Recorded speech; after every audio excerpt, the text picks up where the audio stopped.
Welcome to Tradespoon. My name is Vlad Karpel. I'm CEO and founder of Tradespoon. And today we're going to have our weekly strategy roundtable discussion where we talk about current market conditions, what strategies work, what do not, and what to expect short-term and long-term. Right? We're going to discuss soft landing versus hard landing. Everybody discusses this.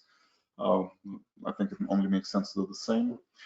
For those of you who are new, welcome. This is your first event. This is my brief bio. My background is technology. I was CEO of Options Express, online broker-dealer, acquired Charles Schwab in 2010.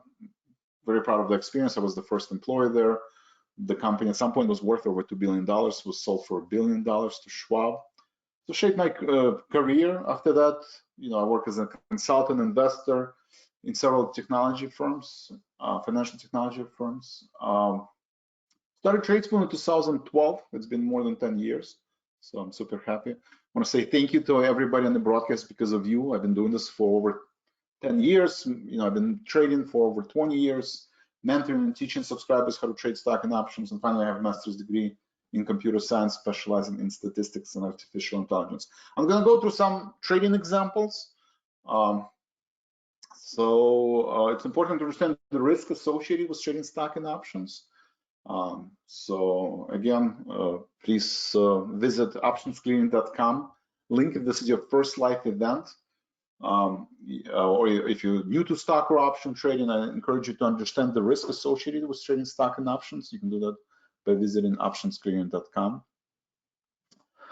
And you can always pause the screen if you need more time to read the disclosures. Right? I'm not an advisor. I'm not registered with FINRA or CC. I'm here to show you what I do in my own account for general education and information purposes only. All right, soft landing versus hard landing. Let's discuss that since everybody discusses that. And basically very important to I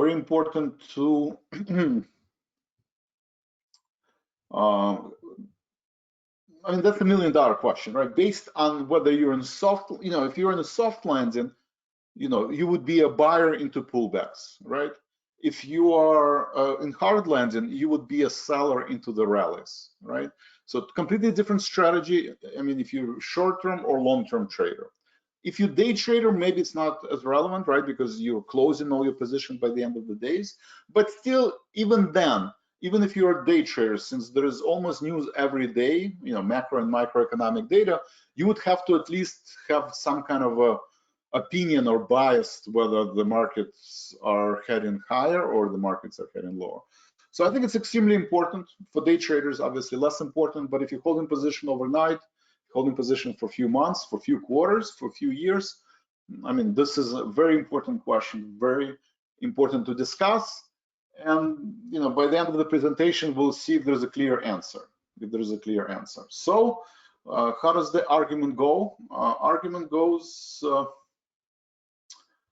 basically based on what happens in the bond market and what happens in the currency market and what happens with the inflation, right?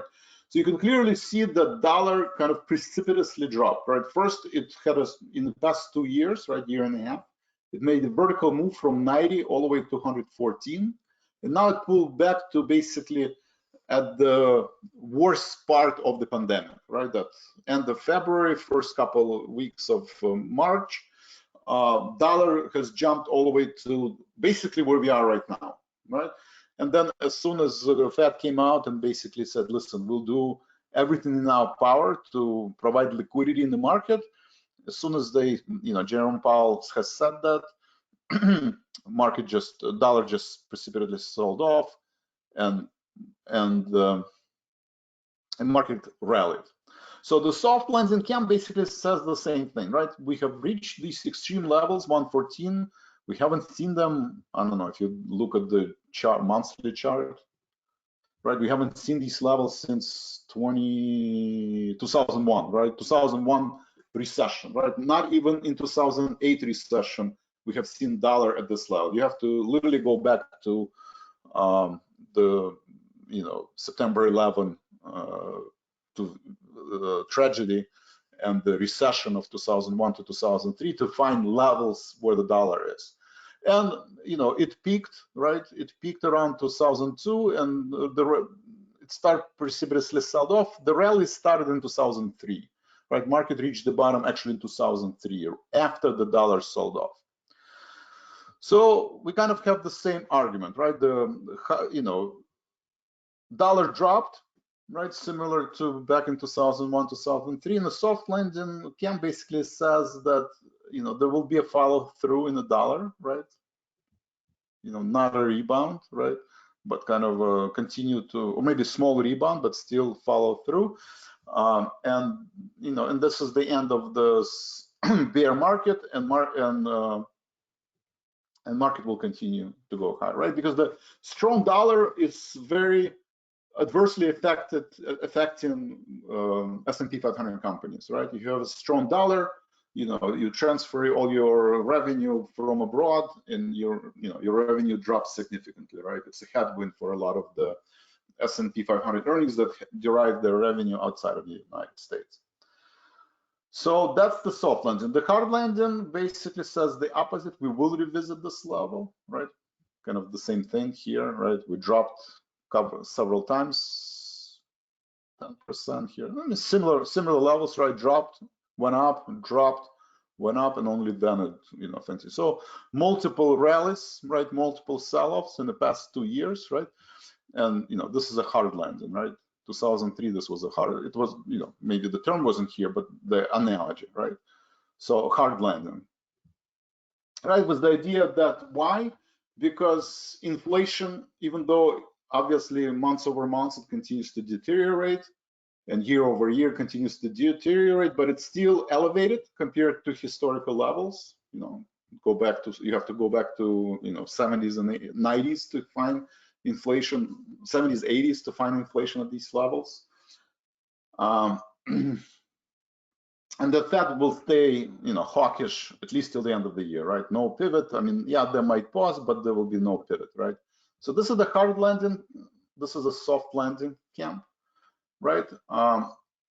When it comes to dollar, right? And same idea on 10-year yield, right? 10-year yield also continue to rally, right? Similar time period. It rallied, it dropped. Let's go back to weekly.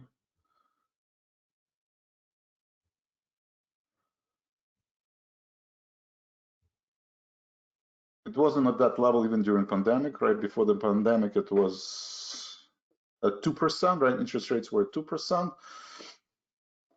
So interest rates kind of just skyrocketed to 4.5%, dropped to retested 3.5%, rallied, and now dropping again, right? So same thing, soft landing. Cam basically says that the rates are going to go lower. Why? Because inflation is dropping. The Fed sees evidence of inflation dropping. There's no reason to stay, interest rates to stay elevated. Consensus they're going to raise 25 basis points, tomorrow. I mean, on February 1st.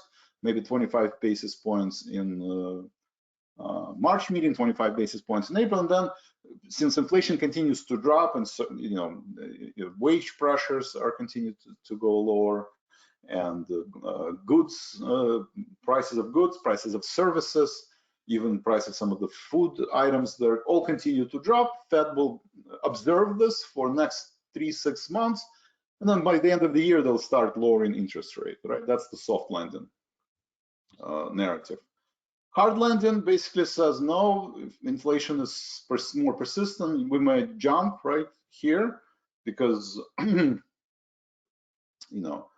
is going to stay hawkish, right? They will see, the hard landing camp basically says, well, the Fed will see all of, today the inflation expectation, the sentiment, right? If stock market continues to rise and sentiment is bullish and people gonna feel good about the economy and inflation, they're gonna continue spending money, and inflation will come back, right? It's not gonna just continue to drop, right? You really need to you need to have a recession. You need to have a recession in order for inflation not to come back, right? That's kind of the hard landing argument, right? The soft landing argument, they say, well, yeah, in 70s and 80s and it came back multiple times, but this time it's different, right?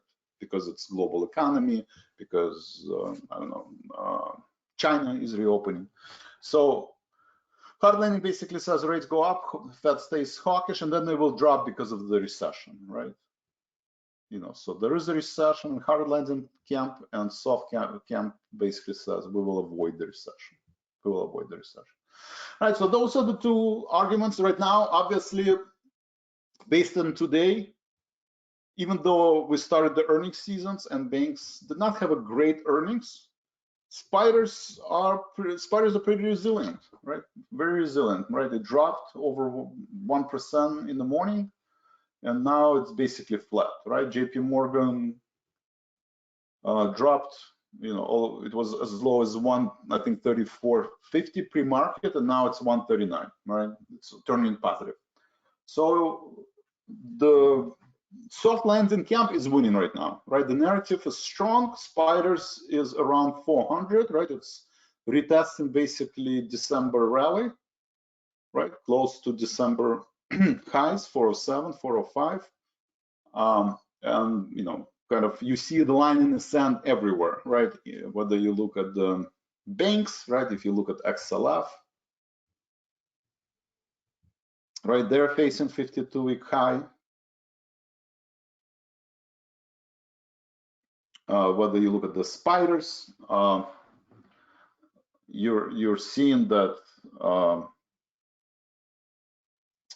facing a lot of overhead resistance, right? Spiders facing overhead resistance, XLF facing overhead resistance, dollar is sitting on the edge, interest rates are sitting on the edge, and everybody's watching the earnings. Today, our earnings from banks were not great, right? Forward guidance was not great. From JP Morgan was down 3% pre-market, now it's positive. Delta Airline was down 6% pre-market, means down 3%. Bank of America down, Wells Fargo, Citigroup are down, UNH slightly higher.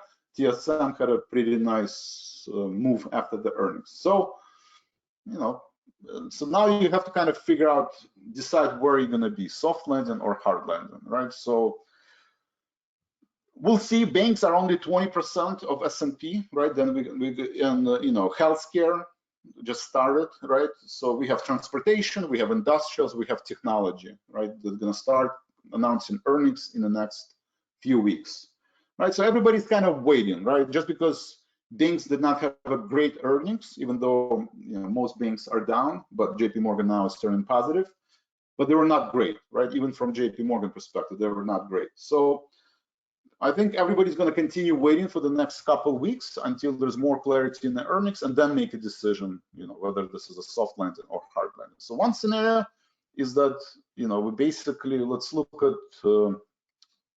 first 6 months, right, into June, July, H1. Right, scenario number one is that we basically, soft landing camp basically says, maybe we will retest the lows, maybe we'll get close to the lows, right, as a result of the first earnings, but we will not break the lows, right? And then eventually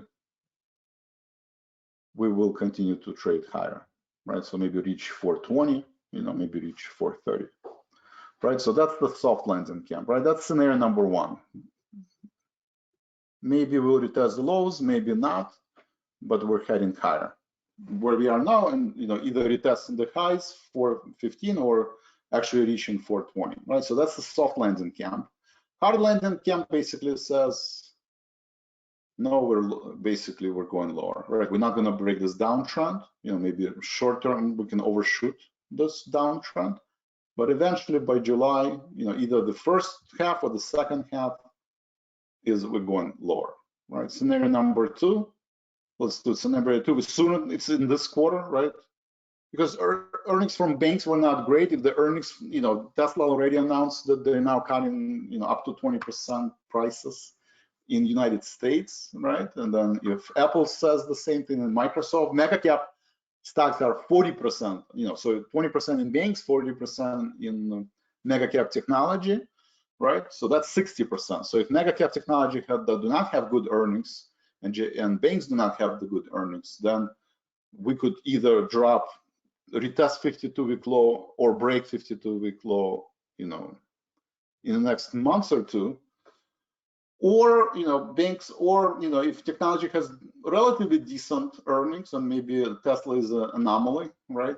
Maybe Tesla is an anomaly, but Microsoft, maybe Google still have strong earnings, then scenario number 3. So let's go through these examples, right? I think based on what you answer, you will have a different opinion. All right, so let's go through scenario number 1, 2, and 3. So let's first do scenario number 1. How many of you think that we're going to have scenario number 1? Alvaro, Andre, Bill, Chandra, David, Dr. Mao, Faust, Joseph, Kent, Michael, Patrick, Randall, Scott, Shaquille, TJ, Mark, Tom. How many of you say it's scenario number 1?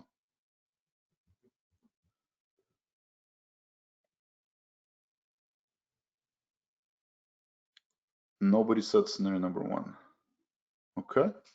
Even though market is at 400 and JP Morgan just turned positive, healthcare positive, dollar dropping, nobody thinks it's 1. Okay. Not a single one. Okay. Interesting. Okay. So no 1. Nobody said 1. Okay. How many of you say scenario number 2? Faust, scenario number 2. Faust, Joseph, TJ.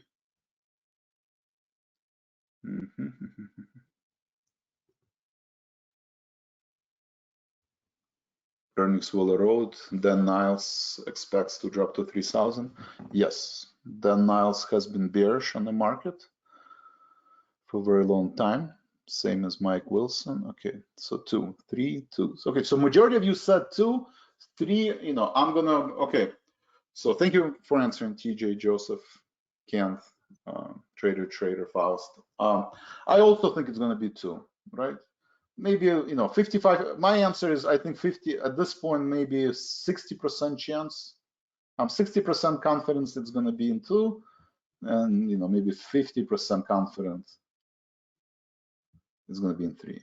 Actually, not 60. I would say biggest weight is 70%. So I think 70% confidence 2, 50% confidence 3. I do realize soft landing has a pretty good argument. If I was 10% 2 weeks ago, it's kind of going up there, right? You have to at least consider that scenario number 1 is going to happen, but we have to trade, right? Again, for that reason, I think you should still have some long positions, but maybe be market neutral, same number of long and short positions. Or if you think scenario 2 occur, then you would have more bearish position. If you think a scenario 3 is going to occur, then maybe you market neutral. If you think scenario 2, then you have more bearish than bullish position, right? So there are ramifications of this future rehearsal exercise. So I encourage you to do that, whether you're in a soft landing camp or a hard landing camp, you just don't know, right? I guess the main point I'm trying to make, nobody knows exactly what scenario is going to happen, right?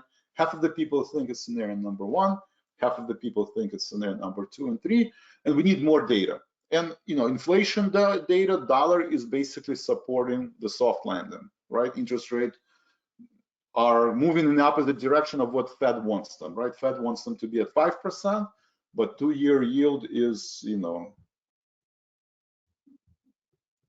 but 2-year yield is, continues to drop, right? 2-year yield continues to drop. And it's sitting at this major 3.44. It's actually below the June high, right? And it's basically retesting December lows, right?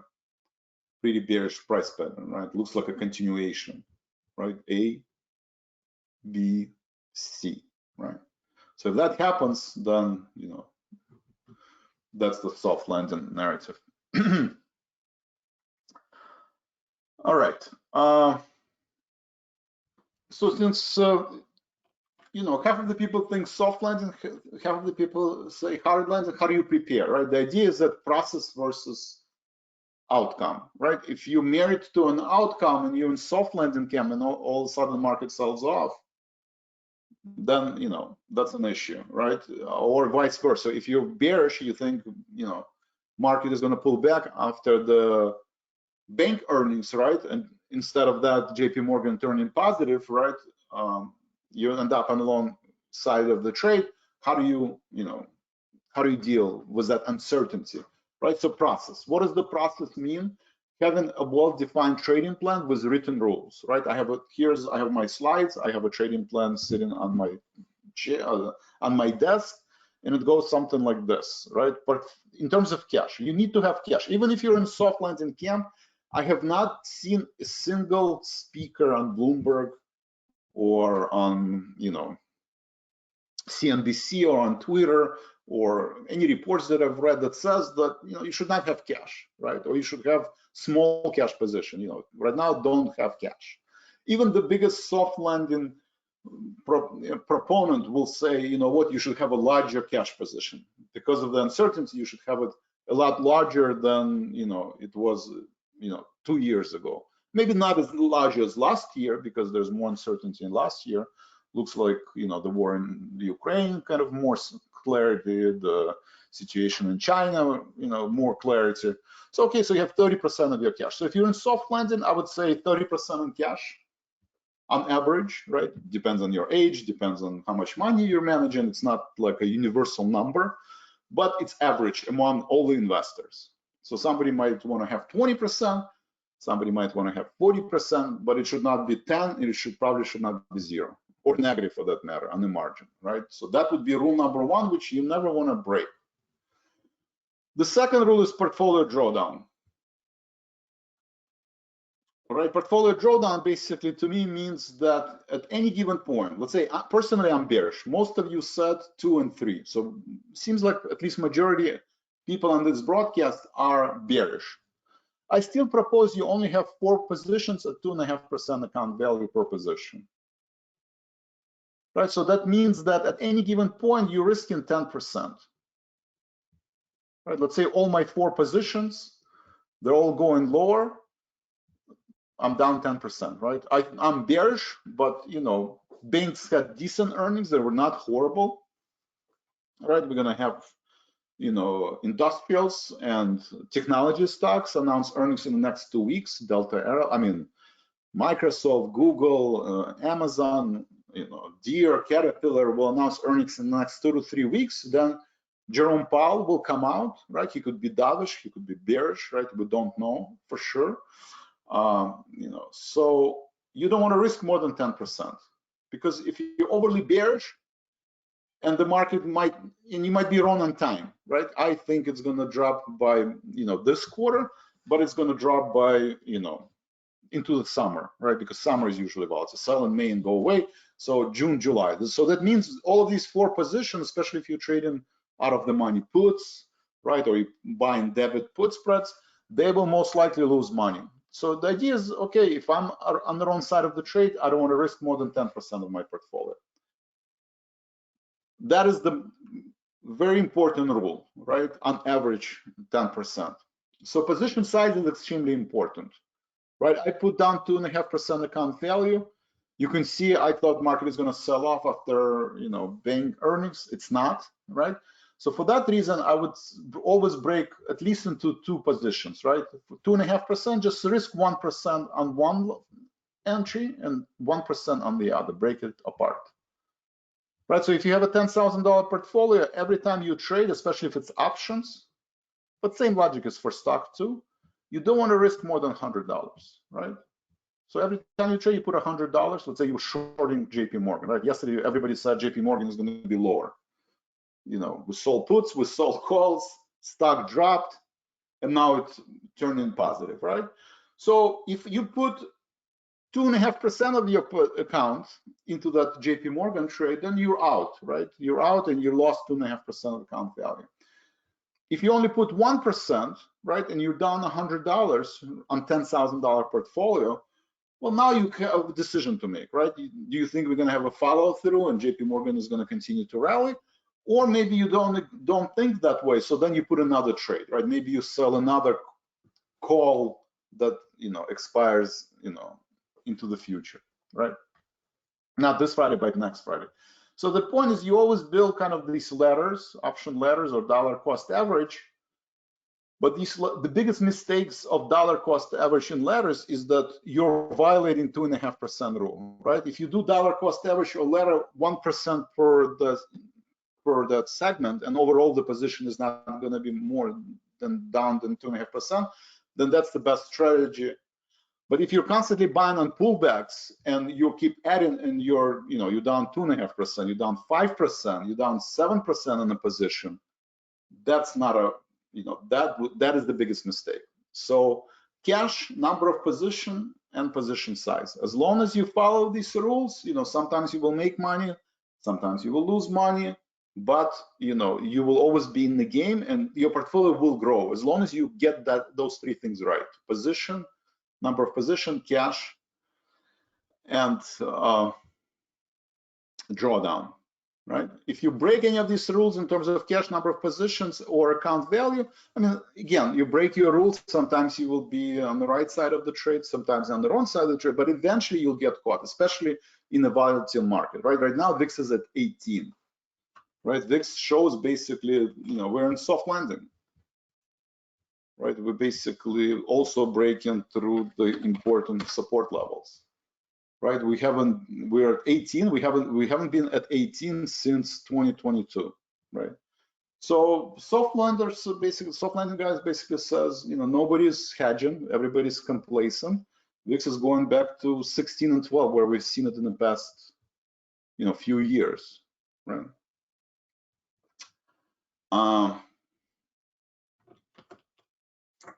So those are very important rules. Right, and the goal is, again, control the drawdown. Right, encourage you not to sell naked options. Do not sell naked calls or puts. Wait till end of day to make the trades. Right, because you see these reversals. Right, before, if you want to establish position in banks or JP Morgan, JP Morgan was down 3% pre-market, right, and now it's, what is it, probably up, or at least similar level. Right, it's up, 70 basis points. So, right, Bank of America, it was down almost to 33.30. Now it's again flat. So you're gonna have these pretty large moves, especially during earnings season or around CPI, where it's down, up, this whiplash. One way to avoid them is just wait till end of day to make your decision. Look at ABC patterns, right? Another rule. We're talking about ABC patterns on the dollar, ABC patterns on interest rates. So a lot of people watch these ABCDE patterns, and it's all about psychology, right? On one hand, on a day like that, today, maybe not today, but like yesterday, you get emotional, right? Semiconductors up 8%, TSM is up 8%. You want to kind of follow the rally. So, do not chase trade, avoid revenge trading, avoid call trading. Look at the concentration. Do not try to call the bottom or the top, right? The conversation right now is, was this the bottom, right? Soft landing guys will say that this was the bottom and we will not break through this bottom. Hard landing guys says no, we will break the bottom. So don't try to call the bottom or the top. Try to look at the top building process, right? So basically, since beginning of November, right, or even not beginning of November, end of October, since October, or since basically May, right? Since May 16, we have not gone anywhere, right? So in the past 7 months, market is where it was 7 months ago, right? And so you can definitely see not a lot of momentum to the upside.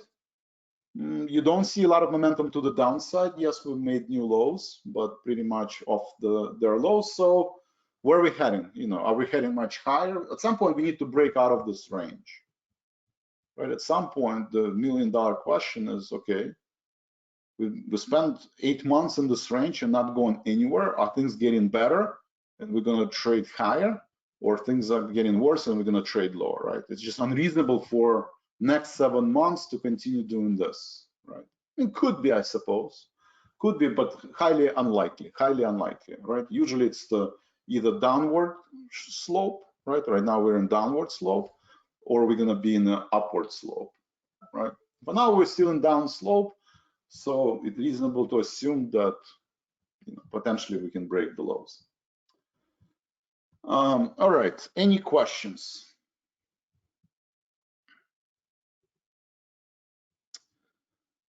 Gold, metals, yeah. I mean, again, you look at silver, you look at gold. Gold continued like a vertical move up. So, I was wrong on the gold. Again, it's more of a dollar play, right? Dollar continues, dollar rallied, gold sold off, dollar pulled back, gold rallied. So if you're in a soft landing camp, if you said, one, then yes, I would continue to pile into this trade. If you're in hard landing camp, if dollar does reverse, then the gold and silver will sell off. For now, I'm scratching my head. I'm kind of not sure. I definitely can see that dollar is probably at the last, kind of reaching this, important level. But, if it continues going, it could drop to 100, right? It could drop to 100. That means silver is going to go up. So that's the question. Thank you, Ken.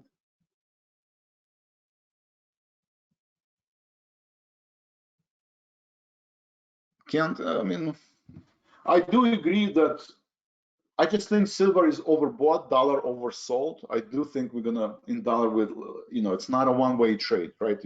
Just like I looked at the 2008, right?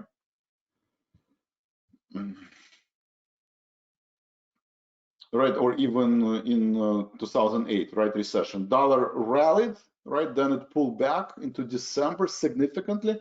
Then it rallied again into March 09, and that's the peak of that was the bottom of the market, right? The bottom of the market was March in 2009.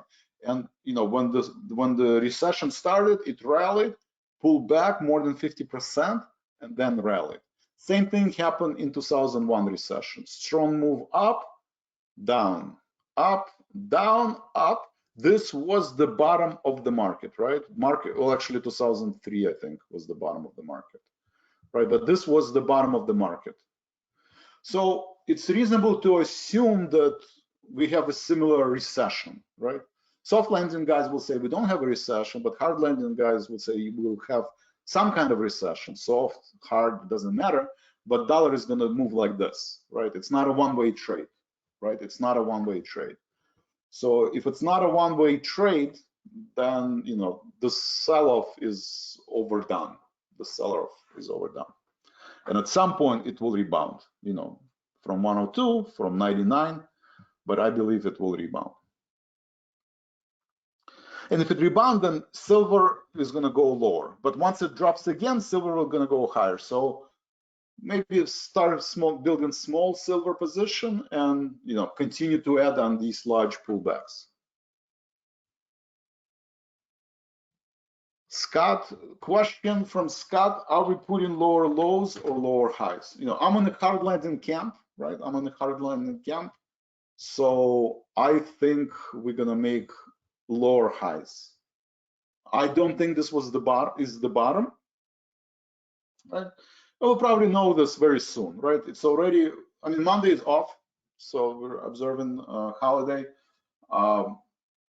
So that means we have 2 weeks left in this month.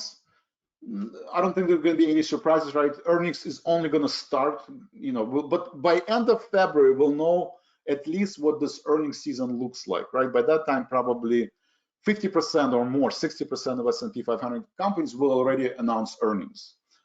And on February 1st, Fed will speak, right? And Fed will look at this data and, if I was the Fed, this is quantitative easing, right? This is not quantitative tightening, right? When dollar drops from 114 to 100, when 2-year yield goes from 5 to 4, that's quantitative, that's easing of financial market environment, right? And if they're concerned that inflation might come back, they don't need to have data, but they can have legitimate concerns that inflation might come back, then they're going to sound hawkish, right? They're going to say, guys, you think that the bond market is right, but I think bond market is wrong. If that says something like this, then we're going to have that's when that pullback is going to start. If they don't say something like this, and earnings like JP Morgan continues to, or Taiwan Semiconductors continue to surprise people to the upside, or the bar is not set, is already set low, then we're not going to have this pullback potentially not until summer.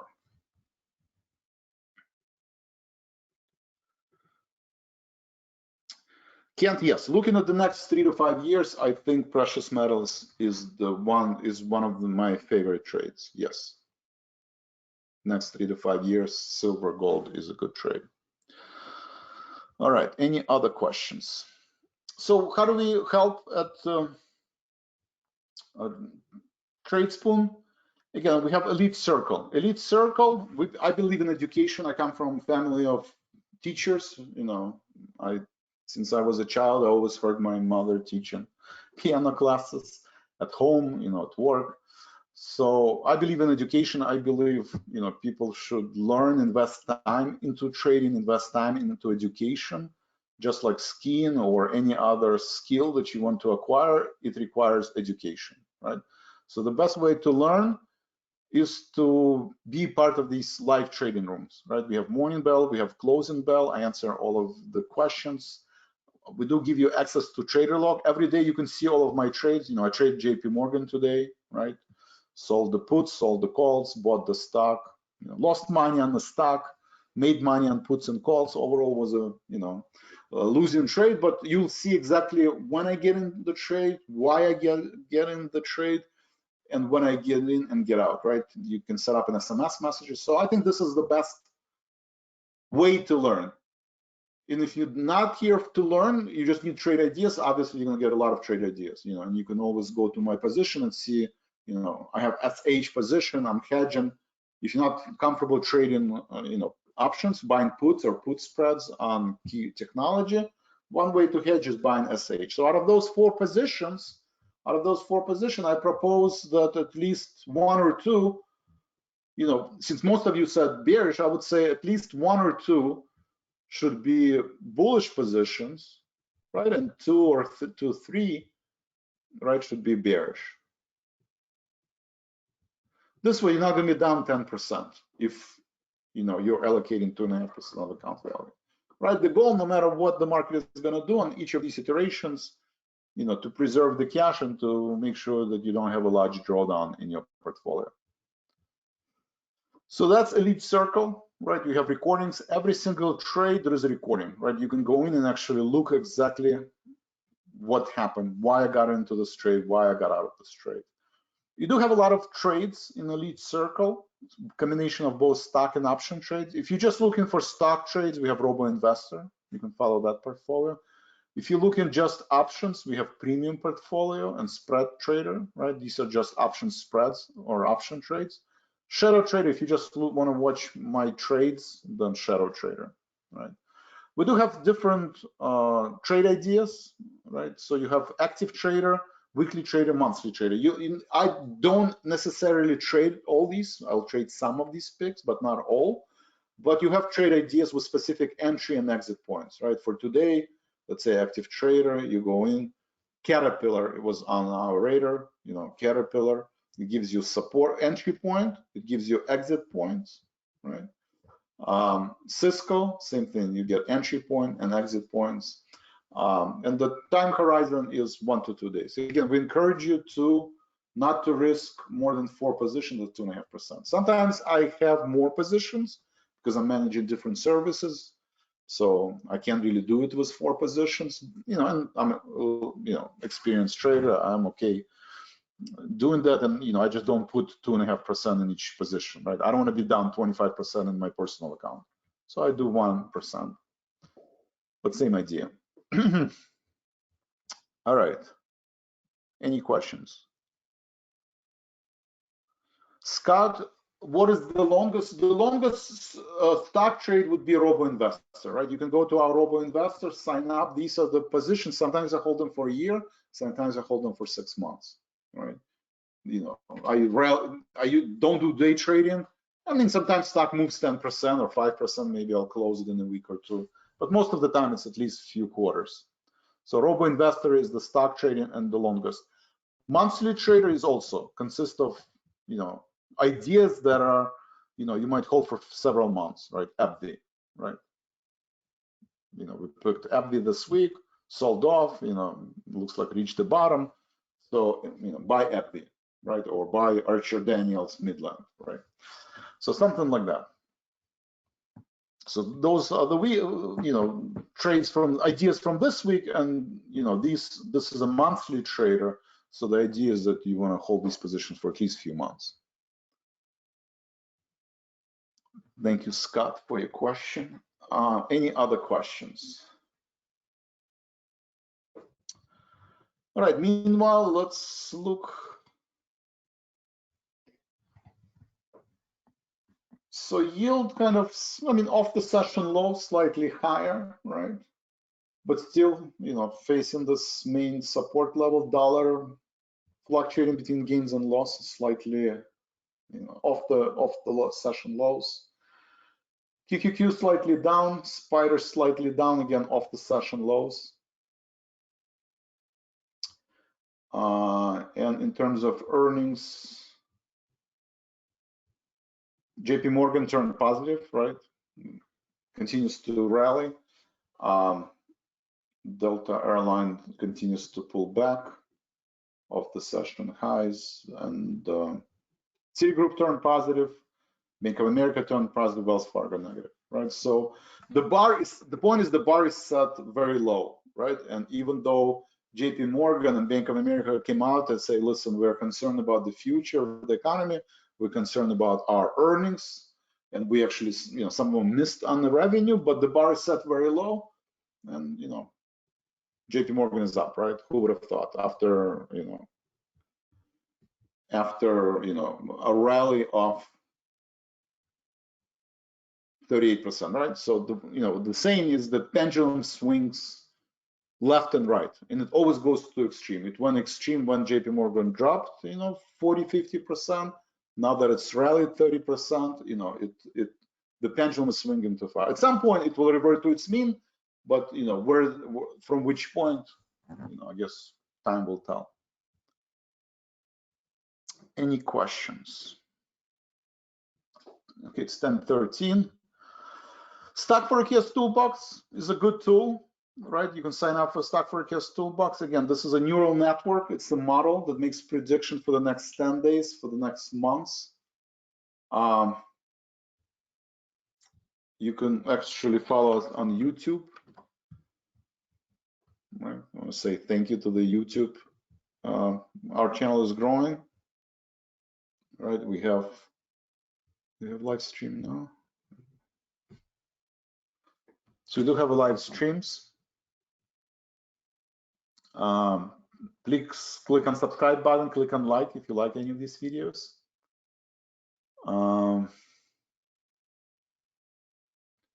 So in terms of Stock Forecast Toolbox, again, neural network for the next 10 days make prediction. Today, it basically said 391 is your support, 399 is overhead resistance. If you look at JP Morgan, Spiders.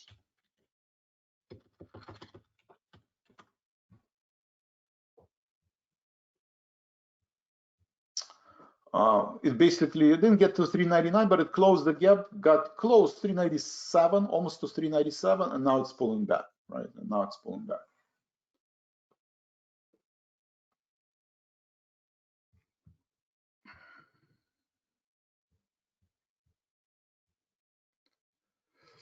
Any questions?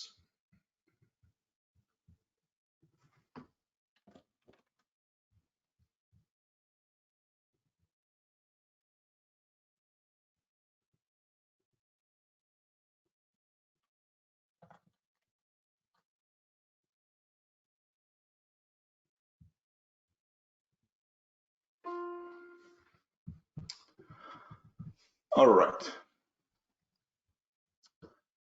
Apple also off the session lows, right? Kind of closed the gap slightly higher now. Looks like it's start pulling back. And that's about it. All right, any questions?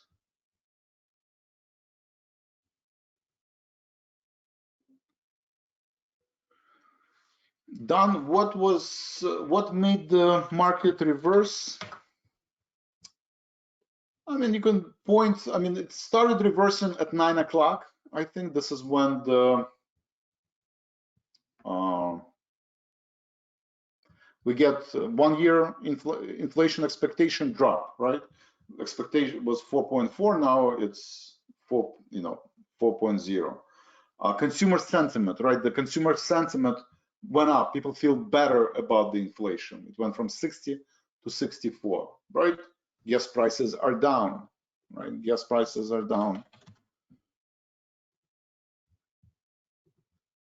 Right? Gas prices are down. Oil prices, at the pump are down. So consumers feel good about the economy. They're going to spend more, right? Because they feel better. They're going to go and buy cars, right? Prices of cars are dropping. The housing prices are dropping. They're going to go buy houses, right? So market rallied, right? No signs of recession, right? Everybody's feared about recession. 9 o'clock came. People feel good about the economy, they feel good about the inflation, and you have a reversal, right? And banks, not horrible earnings, right? They're still printing money. The loans, default on loans are very low, defaults on credit card very low, bar is set really low, so you have a reversal.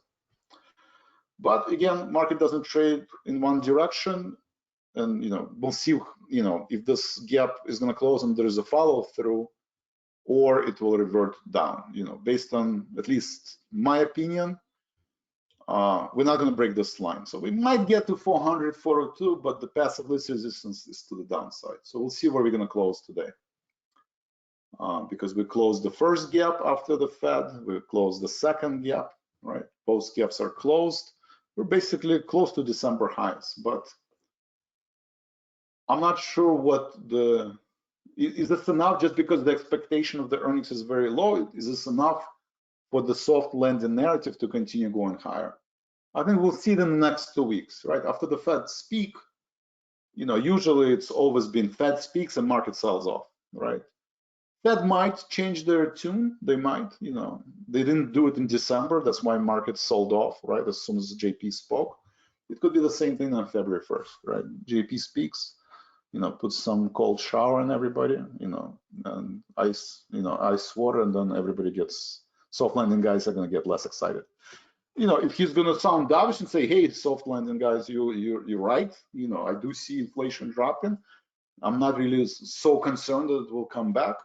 Let's, raise a couple more times by 25 basis points instead of 50. And we're going to pause starting in April, right? Market is going to love that. Market is going to really be excited about that, especially if earnings is not as bad, and then pendulum swings higher, right? The pendulum will swing higher. All right, any other questions?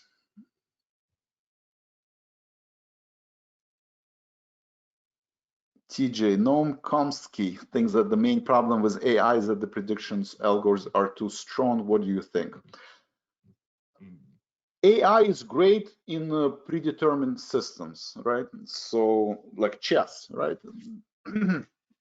AI is great in chess because you have finite number of permutations, right? There are billions of them, but still a finite, right? And there is very little random events in chess. So AI is great to beat humans in playing chess.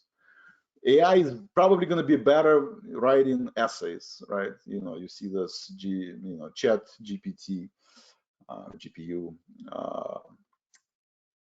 Stock market, I believe, goes through certain patterns. So there are patterns, right? There's cycles in stock market.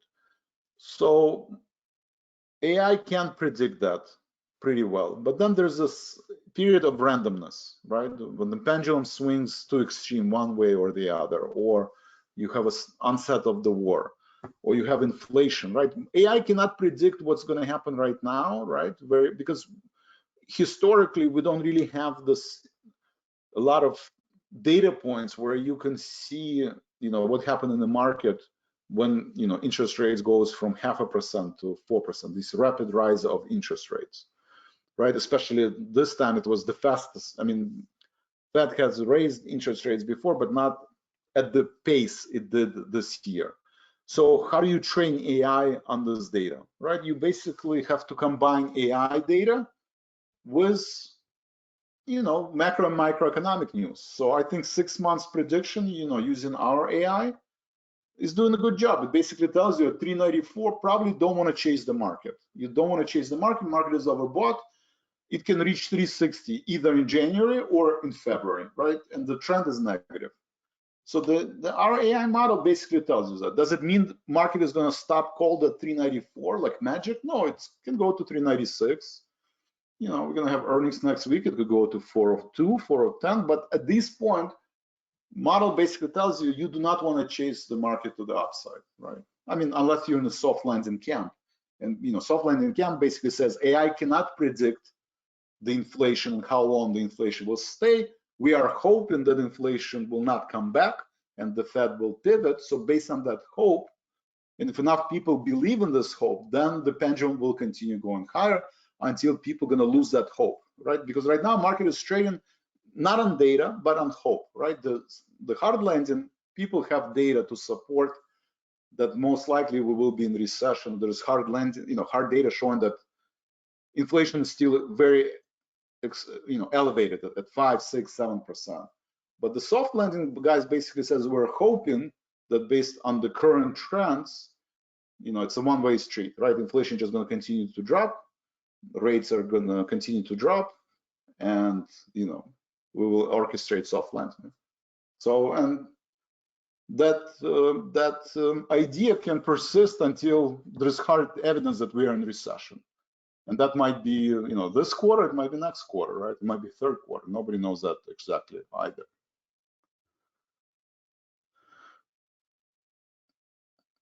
Don, thank you for the question. Is it late for now to get on the precious metal rally? I think the best, but I think about this, if I would have told you this, a week ago, but it's still going higher. I think you will have a better opportunity to enter gold, right? I think it's a little bit overdone, right? It's already at February high, right? Pre-war high. So you can put a small position, but if it drops to 165 or drop to 160, then you just keep buying.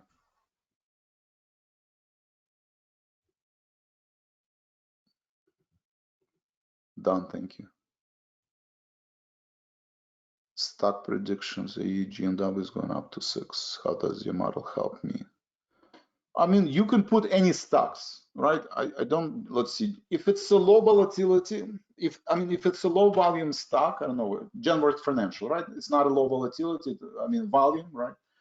I mean, today it's small volume, but it's 3 million shares, right? So it's a well-covered stock, part of S&P 500, same thing. You can put GMW and basically say, the trend is down, right?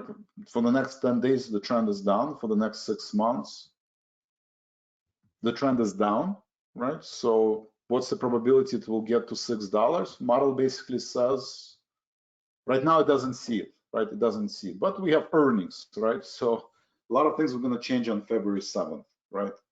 As of right now, it's way ahead of itself, way overdone. It's facing this overhead resistance. Model says it's not going to break. I'm in hard landing camp. I don't think it's going to happen, right? But individual names, it doesn't have to be this way, right? I would give you the same opinion on Schlumberger, but it broke to the 52-week high, right? For some reason, they're much better than, XLP, right? So individual names, individual stories, model is not always right because, you have CEO quitting, you have people buying Twitter, you have reduction by 20% in the car prices. So when these events happen, model has to recalibrate, right? But if those events do not happen and system is left to just price action, not the random news, right? Model cannot predict random news, right? A model could not predict that today, Tesla will decide to lower their prices of their vehicles by 20%, up to 20%, right? So the model predicted 115 to 128.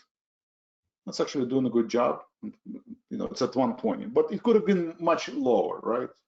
Like what did move a lot? Tesla, no, Delta Airline, right? Model predicted the Delta Airline will trade between 36.39. It's trading at 37.89. Also did a good job, but okay. Right now, model kind of adjusted to current volatility, but when you have large surprises, then it could trade outside of that range. Usually, these are the random news. Thank you, TJ. Joseph, NOC is a head scratcher. I am long NOC. It's kind of in a free fall. It's not a liquid stock. That was always a problem. My theory and my opinion is that as long as there is a war in Russia and Ukraine, the defense stocks, you buy the defense stocks. They start dropping on January 6th, right? On January 6th, after, Republicans finally got their speaker, right? McCarthy won, and one of his promises is to cut the defense budget and start keeping Ukraine accountable, for how much the United States is spending, and the stock dropped 10%. I don't think this is enough reason to change this trend. Obviously, it did change the trend. It's kind of down, trading below this trend. It's facing this support level. We do have earnings, in a couple days. I'm not buying, but I'm not selling either, right? Yes, they could cut the budget. They can keep Ukraine accountable, but the war in Ukraine will continue, right? And they don't want Russia to occupy Ukraine. So, and the only way to do it is to supply, weapons and defense systems and radars that Northrop Grumman makes, right? So it has been volatile. This line used to hold. The 200-day moving average was a good support up until now. It's kind of in this free fall after McCarthy got elected. I don't think it's a surprise. Everybody knew that Republicans will control the House of Representatives. Everybody knew that's their agenda, to kind of keep budget under control for aerospace defense. So I think a lot of it has to do with just it's not a liquid stock. So for now, I'm not selling. I want to see kind of what happens next. But I've done the research. I haven't seen anything, that would, but, right now, not a good price action, not a good price. I wouldn't be buying, maybe trim. I still have a small position. I've been adding to it. For now, I'm going to just wait and see if it stabilizes.